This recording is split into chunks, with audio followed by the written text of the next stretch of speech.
Brought to you by V Guard. आपल्यासोबत बोलण्यासाठी प्रवीण दरेकर जे आहेत सर, कीर्तिकरांच्या संदर्भात एक वाक्य केलं होतं, त्याच्यानंतर आनंद अडसूळ असं म्हणतात की त्यांच्याविषयी जे बोलणं आहे ते प्रगल्भ बोलणं योग्य नाही असं एकंदरीत. नाही, मला वाटतं आनंदराव अडसूळ एक ज्येष्ठ नेते आहेत आणि कीर्तिकरही ज्येष्ठ नेते आहेत. त्याच्यामुळे ज्यांना राजकारणाचा प्रगल्भ असा अनुभव आहे त्यांनी अशा प्रकारे एका पक्षात राहून संशयास्पद वाटेल अशा प्रकारची भूमिका घेणं हे त्या ठिकाणी योग्य नाही आहे.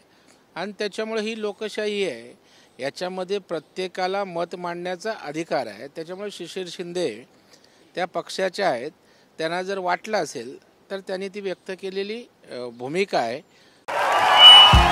भाइयों बहनों, उनके राज में पावर रहे अनस्टेबल और हम रखे सब स्मूथ और स्टेबल.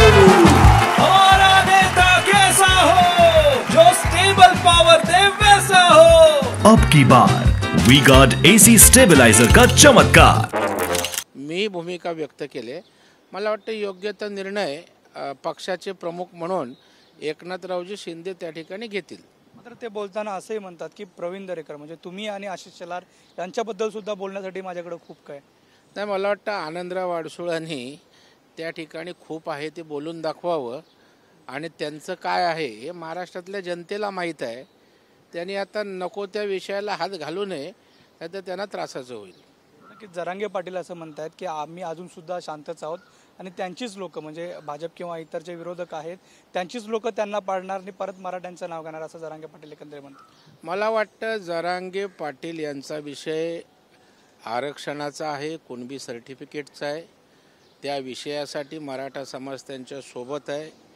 ज्या वेळेला आंदोलनाला किंवा भूमिकेला राजकारणाचा वास येईल त्यावेळेला मराठा समाज हा स्वतंत्र आहे, तो वेगवेगळ्या पक्षाशी बांधील आहे.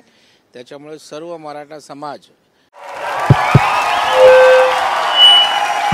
उनका बैकअप सिर्फ कल तक और हमारा चांद तक.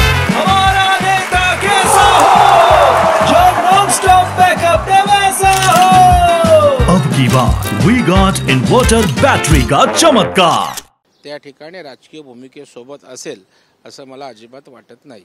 नक्कीच. मात्र जर दुसऱ्या बाजूला पाहायला गेलं तर जे आरक्षणाच्या आड येतील त्यांचा भुजबळ करू असं एक वाक्य जरांगेंनी वापरलेलं पाहायला मिळालं. नाही, मला वाटतं आता त्यांनी राजकीय भूमिका त्यांची काय येणाऱ्या काळात स्पष्ट होईल.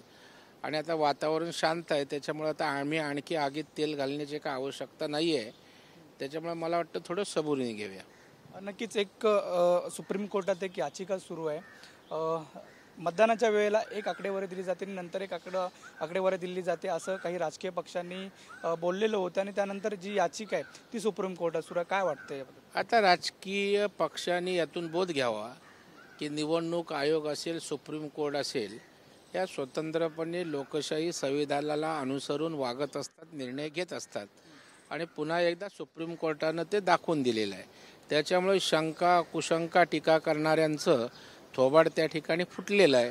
कुठलंही कोर्ट हे त्या ठिकाणी जो आदेश देतो तो संविधानाला अनुसरून असतो. त्याच्यामुळं आता ज्यांच्या मनामध्ये साशंकता होती त्यांची दूर झाली असावी. नक्कीच. शेवटचा एक प्रश्न. मुख्यमंत्र्यांनी दुष्काळासंदर्भात एक बैठक बोलवली होती, त्या बैठकीत 8 पैकी 6 पालकमंत्री हे गैरहजर होते. नाही, मला वाटतं आता नेमका निरोप गेला होता का याची मला कल्पना नाही, पण माहीत असूनसुद्धा जर पालकमंत्री त्या ठिकाणी अनुपस्थित राहत असतील तर त्यांना वाटतं योग्य होणार नाही. परंतु मला माहिती मिळते की त्या ठिकाणी त्यांना निरोप नव्हता, उशिरा समजलं.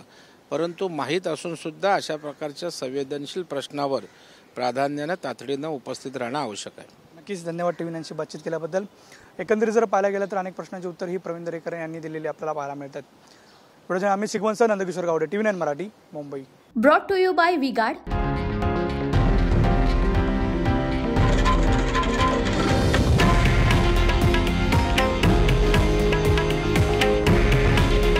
हे आहे देशातील नंबर 1 न्यूज नेटवर्क आणि आपण पाहत आहात टीव्ही 9 मराठी.